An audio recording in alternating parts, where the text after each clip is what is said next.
जय हिंद दोस्तों, वंदे मातरम। वैश्विक मुद्दों के ऊपर जब भी बातचीत होती है और जिस भी देश का नाम सामने आता है उसको लेकर कार्रवाई की हमेशा मांग करी जाती है और कई सारे केसेस में मतलब अधिकतर 10 में से 9 केसेस में कार्रवाई हो भी जाती है। लेकिन सवाल खड़ा होता है कि वो 10वां देश कौन सा है जिसके ऊपर कार्रवाई नहीं होती। तो ऐसे 2 देशों के नाम मेरे दिमाग में आते हैं। एक तो north Korea, Kim Jong Un, उनके बारे में तो खैर कुछ पता ही नहीं चल पाता, मतलब देश के अंदर की बातें बाहर ही नहीं आ पाती हैं, तो उस देश के बारे में कोई ज़्यादा कुछ बोल भी नहीं पाता है। कुछ बड़े बड़े देश हैं जो कि उनसे मानव मनव्वर चलाती रहती हैं, लेकिन फिर भी कुछ हासिल नहीं हो पाता। दूसरा देश है चाइना। मतलब ये देश पूरी दुनिया में बीमारी फैला दे लेकिन चूं भी नहीं होती। मतलब एक्शन के नाम पर क्या लिया गया, आप मुझे बता दो। ठोस एक्शन के नाम पर चाइना के खिलाफ क्या लिया गया? मतलब एक देश के राष्ट्रपति ने ये बोल दिया था चाइनीज़ वायरस, तो उसके ऊपर ही हमले होने लगे थे। मतलब गलत को गलत हम लोग क्यों नहीं कह सकते, सबसे बड़ा सवाल यही होता है। बहरहाल चाइना में कम्युनिटी है उइगर मुस्लिम्स की, जिनको के लेकर दुनिया में दबी जुबान में आवाज़ तो उठती है, लेकिन जो लोग मुस्लिमों के फ्लैग बेयरर हैं, जो कि उनकी आवाज़ को प्रखर रूप से सामने उठाते हैं, बात करते हैं, वो लोग भी इस मसले पर आकर चुप्पी साध लेते हैं। तो आखिर ऐसा क्या कारण है कि वो लोग भी कुछ नहीं बोलते? इवन पाकिस्तान की अगर हम बात करें, जो कि भारत में रह रहे लोगों के बारे में अक्सर बोलता रहता है कि भाई उनकी स्थिति खराब है, ऐसा है वैसा है, 10 तरह की बातें बोलता रहता है, लेकिन वो भी चाइना के मुद्दे पर आकर बोल देता है कि भैया ये उनका इंटरनल मैटर है, इस बारे में हम लोग ज़्यादा कुछ बोल नहीं सकते। तो ऐसा क्या कारण है कि भाई चाइना के ऊपर कोई कुछ भी नहीं बोलता? भाई इकोनॉमी स्ट्रांग है, आर्मी स्ट्रांग है, या मुंह में इतना पैसा ठूस दिया है कि बोलने की इच्छा नहीं होती? कुछ ना कुछ तो होगा ना। भाई पाकिस्तान के मामले में तो हम ये मान सकते हैं कि उनके मुंह में बहुत सारा पैसा डाल दिया गया है, जिसके कारण से अब वो चाइना के बारे में कुछ नहीं बोलते। और पैसा नहीं भी दिया है तो इनके कटोरे को हमेशा चाइना ही भरता है।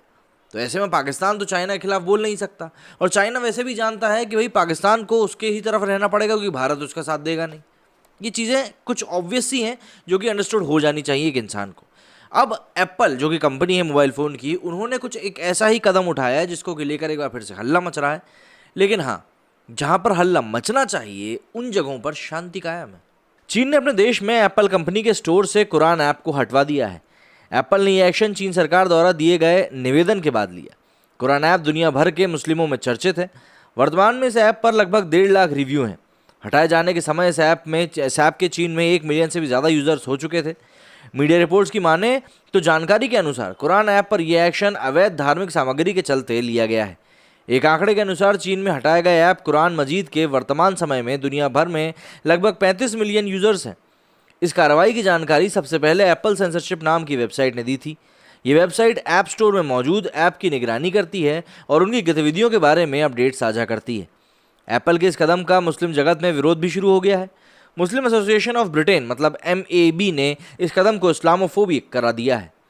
उन्होंने इसको लेकर ट्वीट भी किया। इसको लेकर इसी क्रम में मतलब जो मुस्लिम प्रवक्ता और फिल्म मेकर फिदेल सुलेमान हैं, इन्होंने एप्पल के इस कदम को शर्मनाक बताया है। चीन में रहने वाले मुस्लिमों के मानवाधिकार हनन की शिकायतें अक्सर सामने आती ही रहती हैं। इसी साल शिनजियांग प्रांत के उइगर इमामों पर चीन सरकार के अत्याचार की खबरों में सुर्खियां बनी थी। इतना ही नहीं, वहाँ मुस्लिमों के नरसंहार और उन्हें जेल में डालने जैसी घटनाएं आम हो चुकी हैं और इसके ऊपर कई देश आपत्ति भी जता चुके हैं। लेकिन जैसा कि मैंने आपको शुरुआत में बताया कि इन आपत्तियों का कुछ होता नहीं है और ये आपत्तियां निंदा में बदल कर बस यूं ही रह जाती हैं, और चाइना को जो करना होता है वो कर ही लेता है। ऐसे में अभी एप्लीकेशन हटा दी गई है। दूसरे देशों में आवाज़ भी उठ रही है कि भैया आप ये गलत कर रहे हो, लेकिन चाइना को क्या इन बातों से या इन ट्वीट से फ़र्क पड़ेगा? ये बहुत मुश्किल नहीं है सोचना, क्योंकि उनको कोई फ़र्क नहीं पड़ेगा, वो ध्यान ही नहीं देते। वो एक क्लोज्ड इकोनॉमी नहीं है, लेकिन फिर भी उसने अपने देश के लोगों की जो सोच है ना, उसको ज़रूर क्लोज करके रखा हुआ है। आपका क्या कहना है इस मामले में? मुझे कमेंट करके ज़रूर बताइएगा। मेरे स्टूडियो में फिलहाल इतना ही। जय हिंद, जय भारत।